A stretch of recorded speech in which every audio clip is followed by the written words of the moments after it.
Hello and welcome back to the Indian Wisdom Podcast. I know it's been a while. I hope to pick up the pace a bit in 2026. But today I have a very special episode for you. I have an interview with a special Vedic teacher, a teacher of Vedic Chanting, Shantala, who actually is based in Lugano, Switzerland. We'll talk about that on the podcast and all of the interesting synchronicities and serendipities about Vedic studies in Switzerland. And she has a platform called Veda Studies.com. So while I actually had her on the Indian Religions podcast on the New Books Network, it's really off the beaten path for the New Books Network because we talk about her beautiful books that are designed for practice, for mantra practice that you may well be interested in. And the podcast is really um, pitched at the intersection of traditional Vedic learning, modern online Western pedagogy.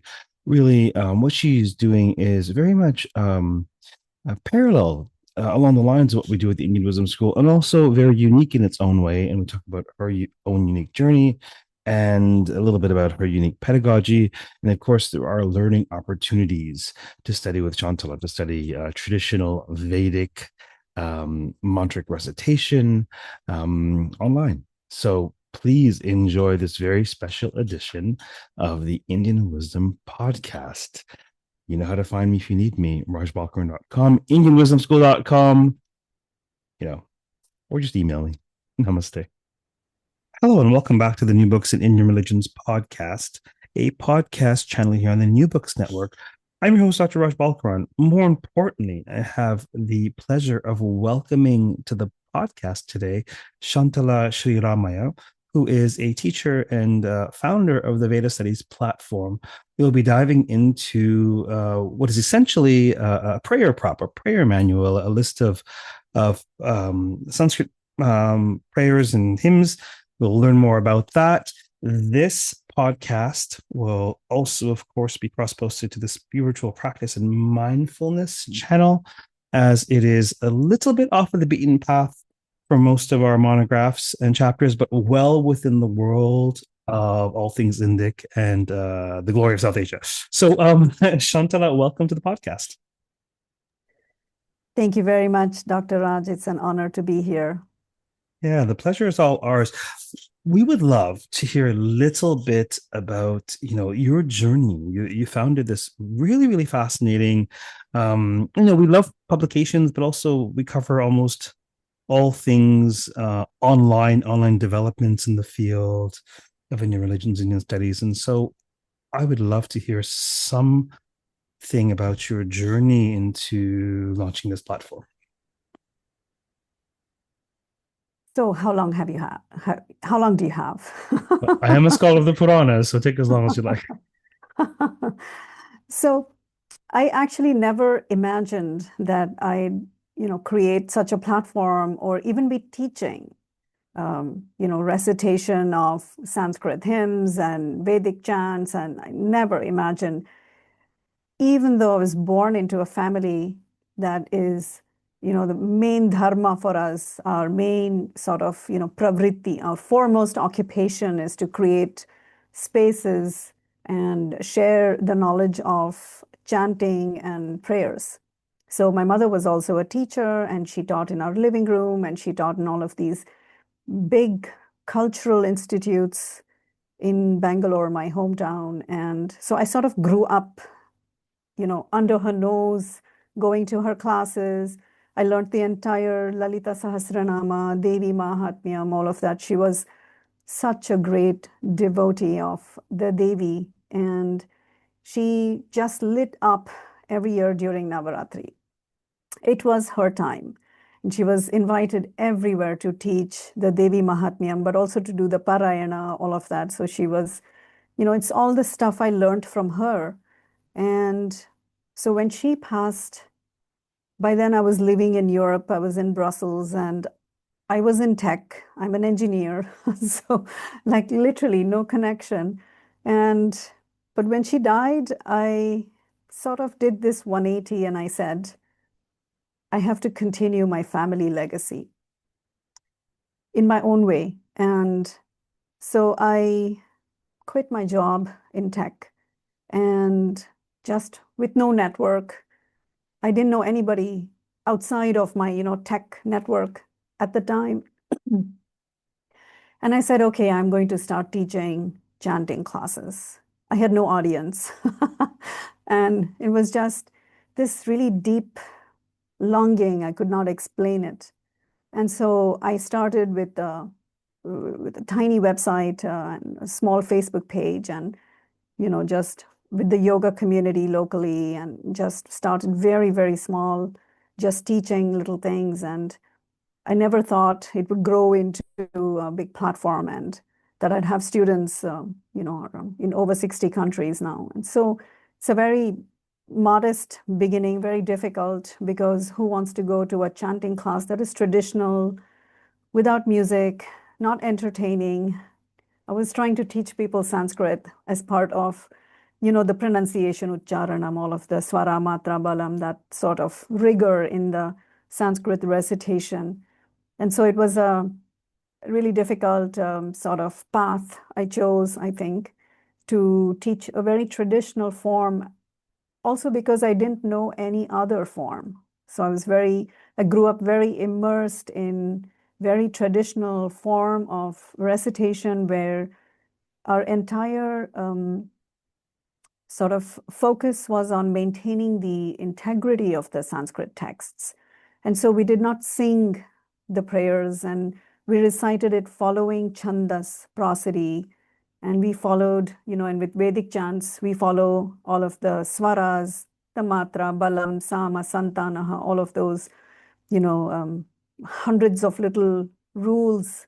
And we also teach these rules. And so it's a very boring class for those who are looking for relaxation and bliss. And so that's how I started. I said, I'll just stick with what I do, what my family does, and what my Guru Parampara is offering. And so when my mother passed, my father, took me to my guru and um, said that if I was going to teach, then I needed to be supervised and be guided. And so that's when I started studying with the Chalakere brothers, my guru, M.S. Srinivasan. And so he's been my guiding light in really just constantly telling me, just do what you do. And, you will, it's the only way to grow. It's the only way to offer what we do. And so here I am, about 13, 14 years later. And now it's a bit of a platform now. We're still small, we're still modest, but we have, I think, a very rich community of serious learners, for which I'm very, very grateful. Yeah, there's so many fascinating vignettes that you've shared there, and there's so many parallels. I mean, it's so intriguing. I love the leaning into tradition. You've been blessed with being with access to lineal training, and I love the innovation. I love the sort of this beautiful synergy, and I can quite relate to it. The synergy of the respect for the maintenance, the maintenance of rigor, at least in a traditional sense. For example, in terms of chanting mantras with swara, chandas, etc. But yet while the topic and the pedagogy is quite traditional, the studentship is not. And I love this sort of this alchemy of where sort of ancient Brahmanism meets the global village. Yes, and it's so uh, interestingly enough, there's a parallel to that in what we do with Indian Wisdom School. Much of my training is traditional, but I draw mostly on scholarship, draw on various methods, literary theory. If we're looking at excerpts from the Puranas or the epics, etc. But the idea that there is globally there are so many individuals who are very very much interested in and even have an aptitude for these extraordinarily niche traditional Indic paradigms. I mean, it's astonishing, isn't it? It's beyond, it's just mind bending for me to think about having students, who are in Hawaii and who are in Japan and, don't come from the tradition. I also have many, many Indian students, of course, but we have students everywhere. And it is astonishing that it's as if we're all coming back to something we've left off, right? And there's this coming together, and everyone's so engaged, and everyone wants to learn correctly. And we also have a teacher program, and I can see the engagement. Everybody wants to teach and honor the tradition and just be passing on, be part of this, this nitya stream, as I call it, which is, this perpetual stream of prayer that has always been. And people want to pass it on also in a correct way. And they put a lot of effort into it. There's a lot of practice going on, which is it's very beautiful to witness. And I'm very grateful that somehow all of this has come together. And this, what you spoke about, there's something very old, and there is this innovation. As I know, my good fortune would have it, as part of my tech background, my expertise was really developed in learning and development. So it was HR technology that I specialized in, and really my area of expertise was learning and development and the dissemination of training within large organizations. And so I really did a lot of online dissemination of, corporate sort of learning programs and measuring its success and measuring its effectiveness and things like that. And not that I use all of it, but I think that there's something that I took from there and applied to disseminating, ancient chants and stotrams and Vedic mantras. And I also have a little methodology there because I wanted to find what's the fastest way to get somebody from not knowing Vedic mantras to being able to practice them without that whole acquiring a PhD in Vedic Sanskrit and spending years and years and years on that. And so I developed this methodology. Again, I think it's my engineering background where we're constantly sort of, we have this eye on design and on, just being efficient with operations, how to accelerate things through design. And we apply the same techniques in learning as well. And so that's what I tried to figure out always. And I try to get people, it's very learner focused. And so all of the courses are very learner focused. How can I get people to learn Rudram in the most efficient way? It's a very difficult, long chant, long learning process. How can I get anyone to learn it? That was my whole sort of design behind creating Veda Studies. Well, really individuals like you and I ourselves are intersections of East and West in terms of training and temperament and heritage and vocation and location and all that.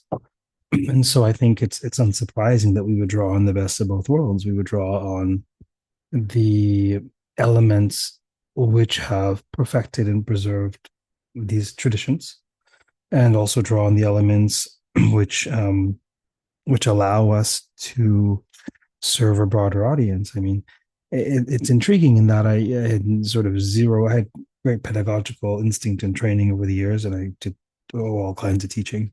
But I had no tech training or marketing, sales, any of that stuff. I mean, for me, it was just, I finished my PhD and it was sort of a stopgap so I can continue to teach while I was trying to deal with the somewhat fraught academic job market, particularly in South Asian studies, perhaps. And really, I mean, a decade later, online teaching apparently is what I meant to do in addition to in-person teaching. And hilariously, actually, I was just coming back from this teeny tiny place in Italian-speaking southern Switzerland, doing a retreat there, and I was literally on the train in Lugano, which is this less teeny tiny place, somewhat better known, but still teeny tiny, in southern Switzerland. I was on the train in Lugano, headed down to Milano Centrale, the central station in Milan for those listening. And of course, you could literally get on a train and cross a border without a hitch. You're on the same train. It's hilarious, unheard of in North America. Uh, and my one of our dear community members and someone who helps at the online school, Nikita, he's messaging me at this very time saying, "Hey, I should have thought of this earlier, but I know this great Vedic teacher in Lugano. Maybe you can up with her." I'm like, "That'd be fantastic." Except I just left Lugano 20 minutes ago. I'm on the train. And so there are all these little threads, but it's interesting. I mean, who would think that I'd go to southern Switzerland to teach, to do a teaching retreat on, in that case, it was the Devi, the Indian goddess, whether it was chants or whether it was some of the narratives from the Devi Mahatmya, some of the philosophies. And it's staggering to me that there are people who are really interested in and ready for what we would think of as advanced training, whether that's in a sort of emic traditional paradigm or even in a graduate study level at the academy. They're very much interested in and have the aptitude for advanced training, and they're doing it just out of sheer interest. It is. I joke with them that this is the Kali Yuga because all of the Indian people are doing a STEM and all of the foreigners are taking up the Vidya. So here we are. That is Anyhow, hilarious. Yeah, that is really funny. And I mean, indeed, there's so many threads that seem to have brought us together. One, of course, shout out to Nikita for introducing us. And then, since there's also been, a message from my friend, just completely out of the blue with a picture of your book, um, the stories behind the poses, and asking if I knew the author, and and I was like, hey, guess what? And indeed, and I hope we'll see you back here in Lugano. It's this really obscure, small, tiny, teeny town, like you said. But we're going to have a whole lot of our community show up next year. And maybe you can time your travel and be here with us as well next year. yeah, I think that'd be Hopefully. fantastic. My intuition says that you and I will have chai in person in the flesh in Lugano at some point, and we'll probably collaborate on something. We will have a think perhaps on what that could look like, but I think it's quite fruitful in that so many of the students in the Indian wisdom school, they're very much interested in Vedic chanting. We do some chants at the outset often in closing for classes. Um, I seem to have somewhat of a samskara, we can say, or a predilection um, for that. Yet I think you have by far much more of the formal training. So it'd be great to have students come out for something that you were doing, or perhaps if I can make an appearance and contribute in some way and speak about some topic, I'm sure we'll have some sort of collaboration. That sounds fantastic. And the idea about karmic theory stipulates it's so fascinating that in many traditions, in various paramparas, while there is so much kriyamana, there's so much sort of free will that we have. One of the ideas is that the timing, like the birth to death, the kala desha patra, like the timing is decided and the location is decided. And now we understand why. Because how on earth would we ever meet if weren't all tied to these obscure places in the middle of nowhere? Yes, and we needed someone in Montenegro to introduce us. Yes, we needed somebody in Eastern Europe to introduce a man who lives in Toronto, who was in Switzerland, to another woman who now lives in southern Switzerland. And it's hilarious. And I was saying to Nikita, he had tried to come out to one of my retreats last year in Los Angeles. There's this retreat I do called Between the Eclipses, when the ground has come, and so blah blah blah. And for whatever reason, it didn't work out. He couldn't come. Immigration can be a little bit dodgy these days. And yet, I literally met him in the flesh for the first time. It feels like I live with him. Actually, it feels like he lives in the same house. But I met him in the flesh in the first time. Where in Bharata, in India itself, in Uttar Pradesh, going to Shakti Pitas. And I said to him, you know what? Your karma is so good. I can't meet you anywhere but the motherland. This is ridiculous. Like, who do I meet in India for the first time? And so it's there's a fascinating circuitry that governs those interested in such things and their connections to others, of course. Um, so you did the whole tech thing, or I'm a rebel. I didn't do STEM. I did 3 arts degrees. Forgive me, Shamyatam. But you did the whole tech thing, and then you were pulled in by something to say, well, let me apply my good organizational skills and pedagogical skills, and plant this seed, plant this bija, and then clearly it's ripened in this fascinating platform called Veda Studies, vedastudies.com. And then at some point, one imagines, you felt the need for resources for students. And that's what we want to focus a little bit on today in terms of this Nitya Pratana. And there's sort of a companion called Nitya Dhyana. Do you want to say a little bit about the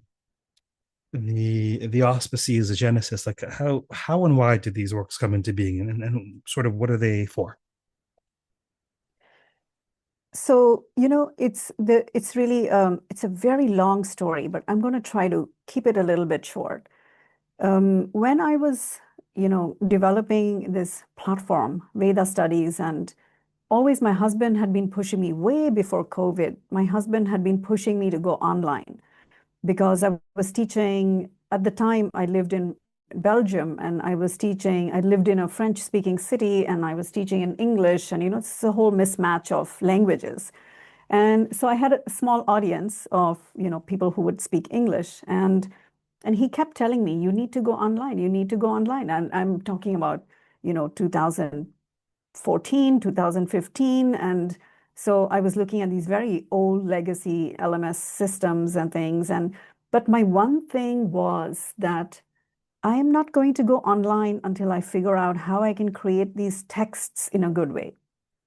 That was my main thing, because back then, creating texts with correct transliteration, but even Devanagari texts were at large. There's always, different ways to represent the same Sanskrit word in English. And, the transliteration, even though it was standardized perhaps in the academic world, the practitioner world and the availability of prayers with accurate texts, with a good font, readable font, that was never so easily available. So it was always something that, for me, I've put at the center of my teaching. It's at the center of my platform. And so having a workbook with a clear English transliterated text, having a clear Devanagari text, a prayerful translation. So not just a word by word, translation that sort of keeps the meaning accurate, but really a translation that brings out the prayer value, as in, why am I saying this prayer? That should be understood by the practitioner. So that's always been my focus. And then I also came up with this phonetic guide on, how the anuswaras change, how the visargas change, and that sort of thing, and how this dvitva happens in the chants. The doubling of the sanyuktaksharas, the dvitvanas. So this is a little bit technical in terms of the chanting rules, etc. So this is what I used to spend all of my time creating before I would launch, a course. And so over the years, I now have so many texts that I felt the need to consolidate it, but also turn it into something beautiful that people would want to keep and cherish, keep in their altars, something worthy of, being regarded as a prayer book, because these prayers are so beautiful. I thought they needed to sort of be homed in something that looked and felt and was produced, by people who sort of cherished all of these prayers as well. So a little team came together. Once the sankalpa is out there, how the universe conspires to conspires to manifest it. And so all these people came, and I pitched it to an organization called Indica, because obviously there's me. I'm just independent, right? There's just me. We say Veda Studies platform, but it's really just me and my husband running everything. And we don't have the resources or the knowledge to publish books and, sort of get it into stores and things like that. And so I pitched it to an organization called Indica. They are an institute for Indic knowledge systems, and they support independent teachers like me. And so they loved the idea. And soon a little team was formed. And so the book designer, they're called Tacit Design, and they sort of design, their design is rooted in Indic sensibilities. And so the team are very into creating things that use, motifs that are very Indic in nature. And then my friend, who's a brilliant Shilpa Shastra artist, we wanted to bring, the artist and myself, we're both from this, studied in this, immersed in this Guru Shishya Parampara. We've both spent decades in this mentoring model, one-on-one mentoring. It's how we've gained our sort of expertise in what we do. And so I thought it would be a really good match to bring someone who has this, very intricate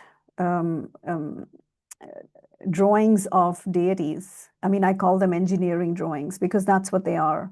They are the, oldest engineering drawings we have of deities, very symmetrical and very beautiful. They're in the book. And so we spent a lot of time together, this team, sort of choosing the motifs, choosing his images. He made some for us as well. And the cover, the name, the whole thing, the layout, the font size, the readability, how we place things in the book. And so this is, I mean, it was a great, I mean, it was such a wonderful, very uplifting project with a really amazing team. And so very grateful for the experience. Yeah, it's always lovely when we come across, excuse me, listeners. I've been getting over a cold or two thanks to 7 hours at Indira Gandhi and a 16-hour flight from Delhi to Toronto. But here we are. I live. It's always lovely when we connect with those who are like-minded, especially when those who are like-minded are also here for overarchingly some yoga versus viyoga, and people who are here to bring us together in ways and translate across east and west and old and new and the publisher for the stories behind the book, as an academic, I never in a thousand years thought I'd write a book with pictures in it.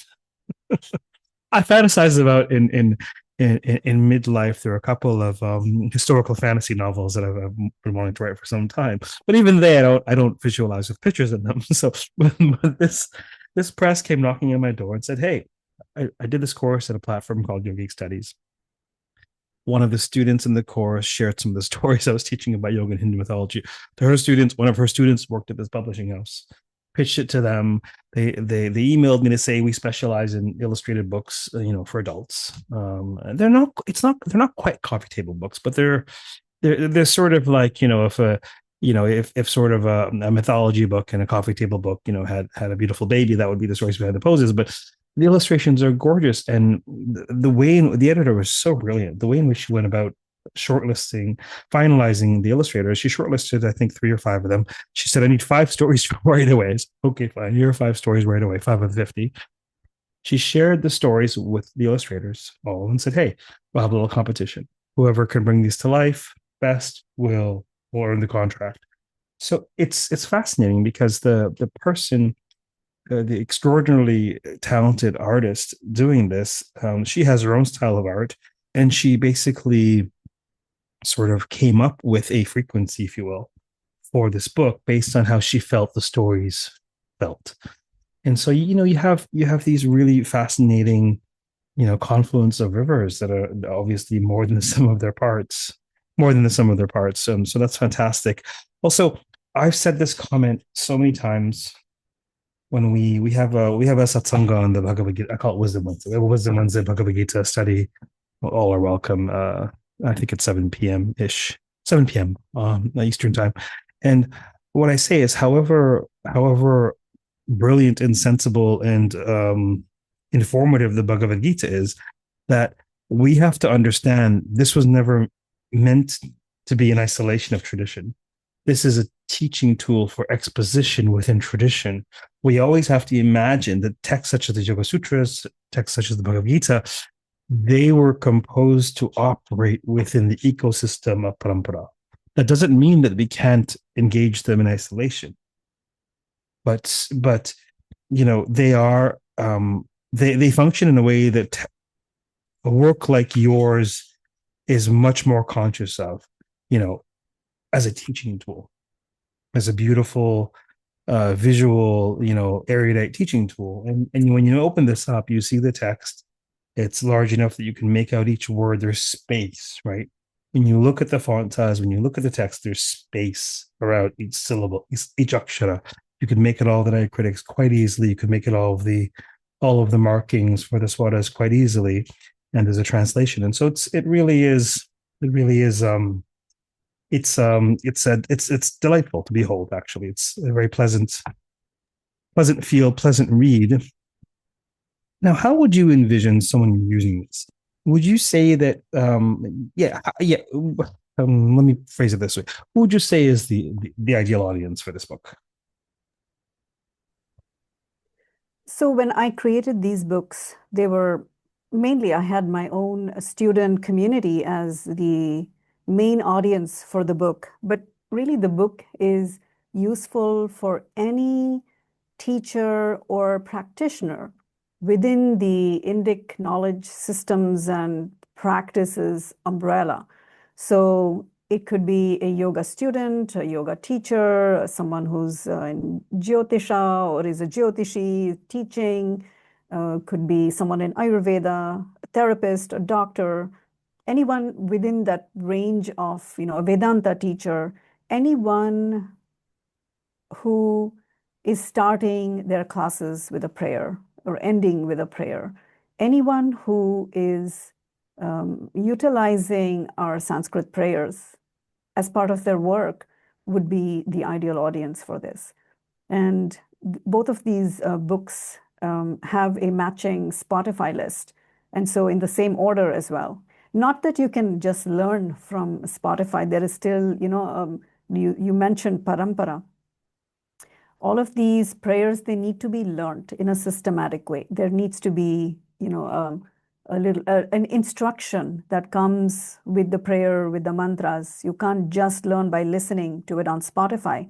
But for those who've already learned, I've, wanted to create something that was easy for them to be reading and also be listening at the same time and as a practice tool. Also, it is a great tool. This book is a great tool for someone who's teaching the prayers. And so, because I know that I went through a really, that was one of the most difficult parts of my job was creating the resources to teach, is to create the right text that, that I could give to students to teach them the chant. Because, I know, you get these books and they're really not good quality. Always there is something that needs to be fixed. And so, I used to spend so much time on these texts that when I started the teacher program, I didn't want my teachers coming out of this program to again go through that whole process of how do I create the texts and what do I distribute to students. And so I just wanted these beautiful resources available to teachers as well.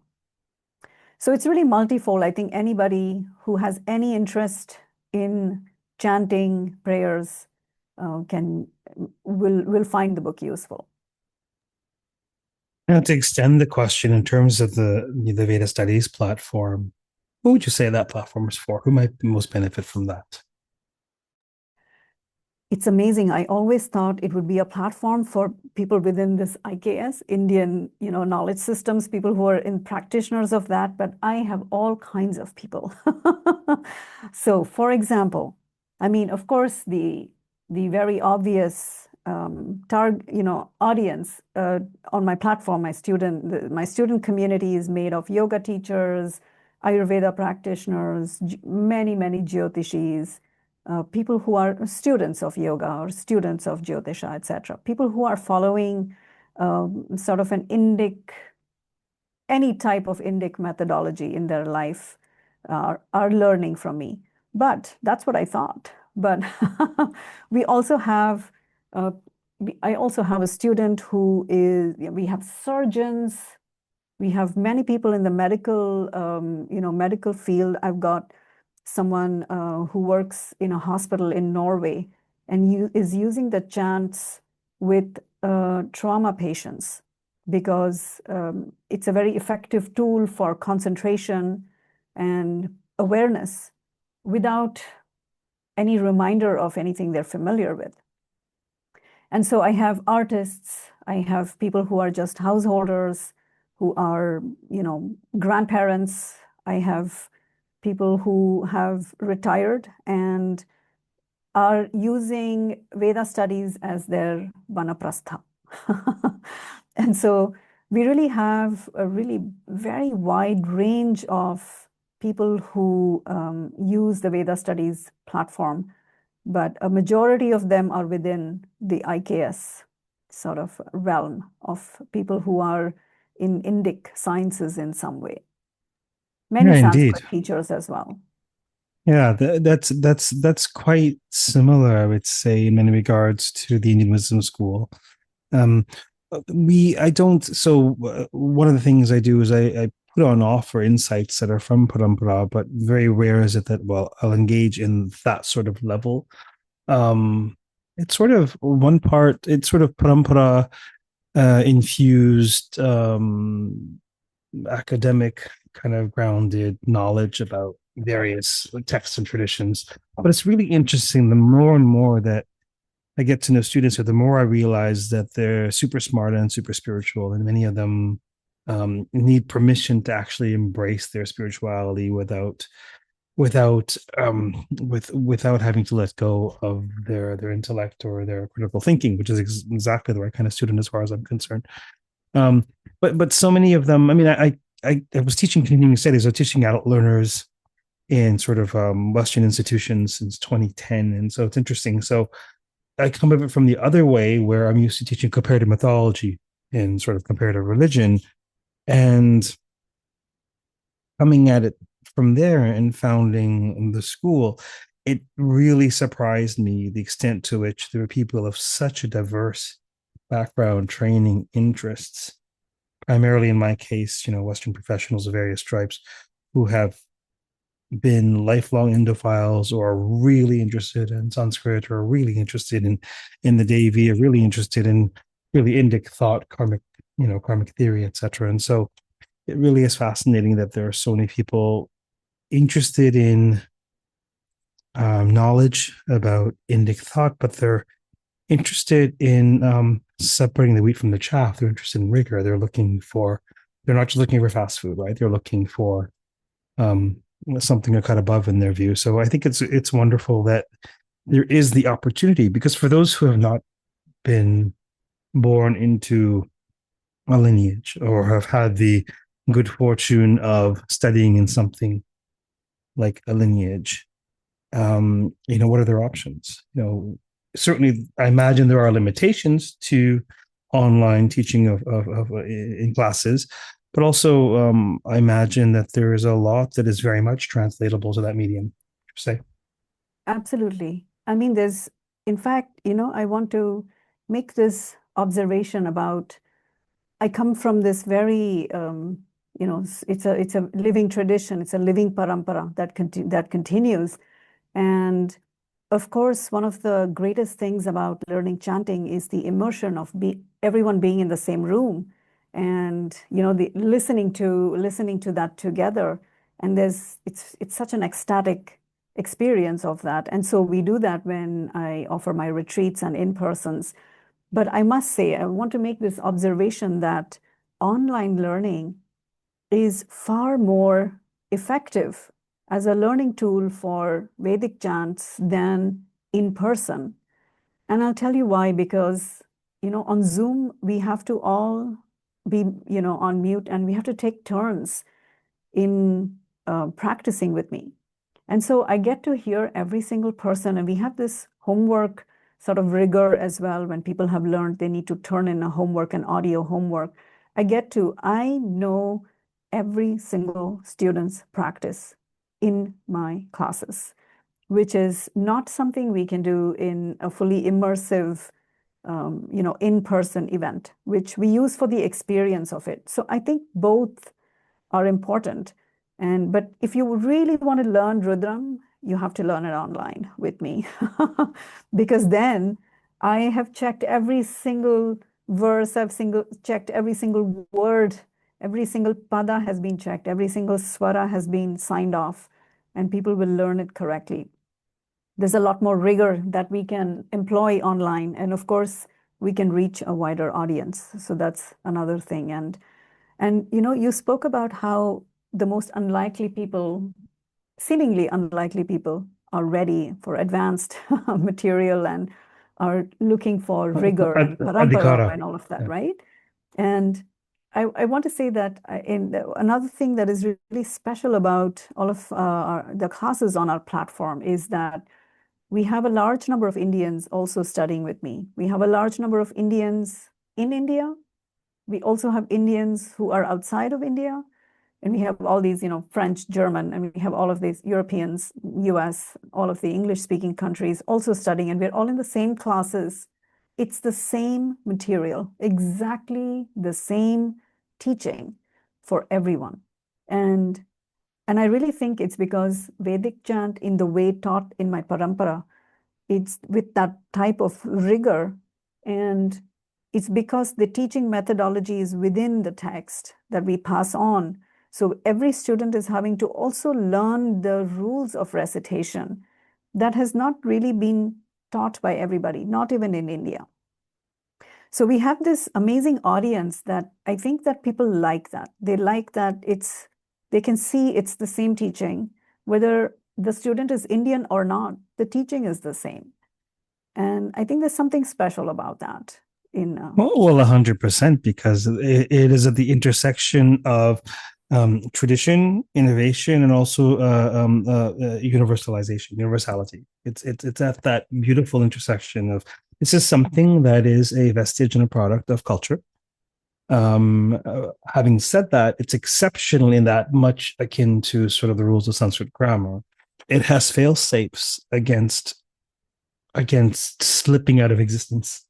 There are these rigorous. The river has very rigorous banks, so it continues flowing and it doesn't end up flowing out of existence. And so there's that piece, and then there's the piece I think for the first time within the last century, and certainly in this century, that we have something more akin to a democratization of access, something maybe not quite that, but we have a little bit of a leveling of the playing field insofar as, it excites me on so many levels because it's so much of what you do. I see so much of my own life's work here where you're trying to convey something of the rigor and power and intrigue of Indic thought to individuals who are interested from various countries all around the globe. And that pedagogy piece is so crucial. And I didn't actually realize how crucial it was. I had internalized it.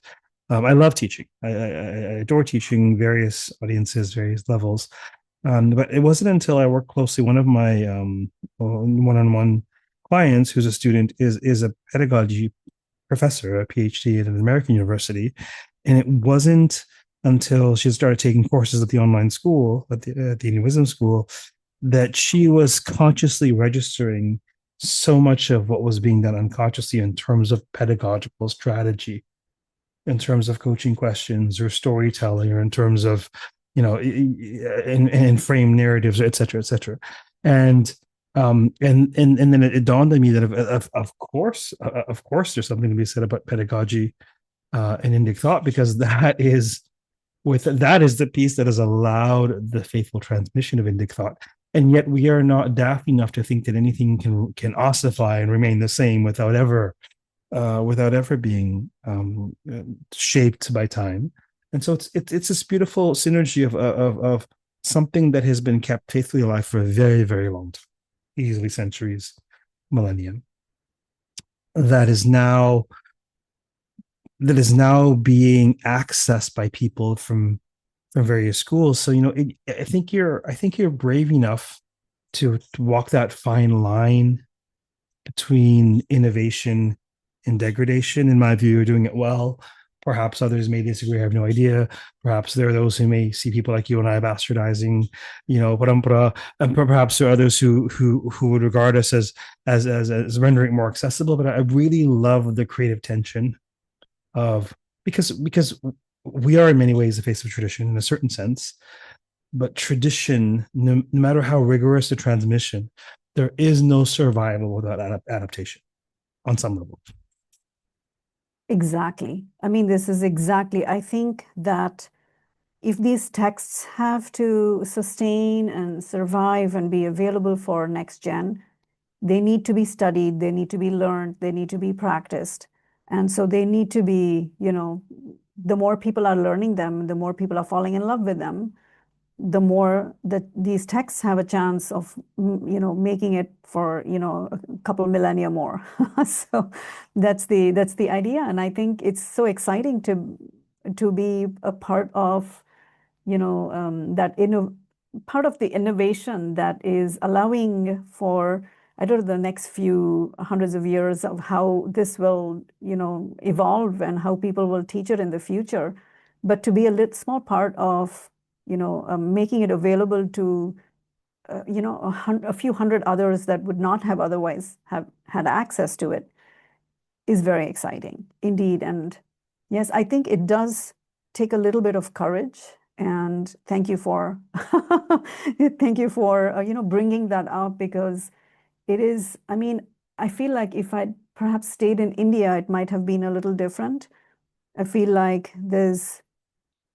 you know there's things that I perhaps had access to that enabled it, and just the people around me saying, go for it, you've got this kind of thing. I had a lot of encouragement, and of course I had the backing of my teachers. That was another thing. So very, very traditional, and very not something they would do themselves, but really blessed me to go ahead, which I think was a big source of courage for me. I mean, why should I fear teaching anyone if my teacher blesses me, and the Vedas are saying it is for everybody. The teaching is for everyone. Everyone who is seeking. Of course, we're not grabbing people off the street and saying, hey, let me teach you some Veda. It's if somebody is seeking, then it is our duty to make it available. That is what the Shastra says. Yeah, this is a rich conversation that comes up a lot. Many students have had conversations elsewhere regarding issues of cultural appropriation. It doesn't so much come up in our community unless someone is asking for a perspective because they've heard X, Y, Z, P, Q. And I liken it to something we can all relate to, food, right? So we go to the buffet, we go to the Indian buffet. The food is made for what? Oh, are they going to sell it only if you have a certain skin color or religion, or the food is made for the enjoyment and the nourishment of those who are interested, right? One might even be able to learn some recipes from the chef. That's different than presenting oneself as part of that chef's uh, lineage, part of that chef's line. That's different. There's lots of space between cultural appropriation or some kind of faux pretense of a lineage. The food is there to be consumed and enjoyed and to nourish individuals. And so I don't see, I mean, I'm sure various teachers will have various perspectives on this. I get asked all the time, can I share this? Can I teach this? I'm like, the stories behind the poses it was written for anybody who can read English and is interested in this. And, I imagine it would be in your best interest to not plagiarize for the sake of your karma and whatever, maybe some litigious backlash from the press. But other than that, of course, this knowledge is to be shared. What is the purpose of the knowledge without it being shared? And so I do understand a traditional or even insular bent in a certain regard. Dogma is not something I really resonate with, nor sort of, ideological exclusion, but sort of a more insular bent, I understand, because that's whereby the knowledge has been preserved. Now, correct me if I'm wrong. We are not in the business, pun intended, of having sort of half baked initiates around the globe. That's a different type of thing. We're sharing the knowledge, and we're probably having some guidance on what we feel can be shared responsibly by some of our students, which I think is different. It's a very different thing than the degradation of parampara. Exactly. No, I mean, you articulate that so clearly and so beautifully. Um, in fact, it's not something I've thought of the degradation side, because I'm so focused on the preservation and the respectful passing on of what I've learned. And um, and this whole idea of having a teacher program is really um, to help individuals who have communities or who feel this urge to become part of that instrument that wants to preserve as well and share with others, to put some rigor around it and some checks and balances, and to look at it's not that um, it's not about certifying one to become a teacher. It's really about helping individuals understand, where do I need to be with my practice before I will allow myself to teach? How can I start to listen to my own practice differently so that I can get to a place where I have no more unconscious errors in my recitation? And that every single time I have processed everything that I practice so clearly and so well, and it's been heard by others, my peers, my teacher, so many times, that I've gone through this process and I've gotten to a place where I'm reciting something without error, without hesitation, and I have repeatability. And then now, if I've understood this, now, okay, now I can think about how I can share that particular piece that I have, sort of gone through the filter and made sure that I'm no longer, passing on something incorrectly. That's the main sort of sentiment behind the teacher program. And so this, that's for me, that is the checks and balance of any degradation not happening. But we don't do that with everyone, right? Because people who show up, they're all devotees. They all want to express their inner devotion to a particular deity or to just this divine intelligence around us. And so, who am I then to say, hey, you can't learn this? Right? And so, it's my duty then to teach this devotee how to use these sacred prayers for expressing their devotion, because that's the purpose of the prayers. It's giving words, it's articulating this inner longing one has to express adoration to the divine. And so it's my duty then to teach. And so I will teach everybody. I will teach all types of students at different levels of competence, different levels of understanding Sanskrit, and so on. But it's in the teacher program where we focus on how can we, this good, strong riverbanks you were speaking about. I love that analogy you brought up. And that's where we're constructing this strong riverbank, and so that people pass on the teaching rigorously. That's the idea. Beautiful. I feel like we've touched on a great number of salient features of the quote unquote book, but really more important than viewing this as a self-standing book, that this prima facie book is an evolute of and a support of a tradition of knowledge transmission. I feel like we've touched on some of its salient features along with your greater work and journey. Is there anything else you feel like you'd like to touch on today before we close? Anything at all? Maybe even if there's an opportunity in future or something you'd like to share with the audience at all? Nothing. I just want to say that I never imagined I'd be somebody who would take so strongly to a prayer tradition. And, coming from tech, and I think that, that's what, for me, the book represents that I think living a prayerful life can be very cool, and that this is these prayers have existed.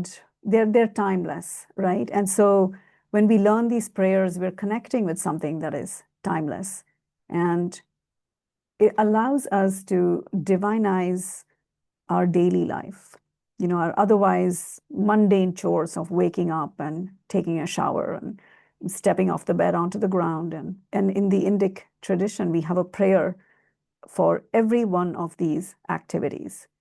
And so for me, I just want to leave our listeners with this little thought that the Nitya Prarthana really is about, from the time you wake up until you go to bed, the entire day's activities can be divine.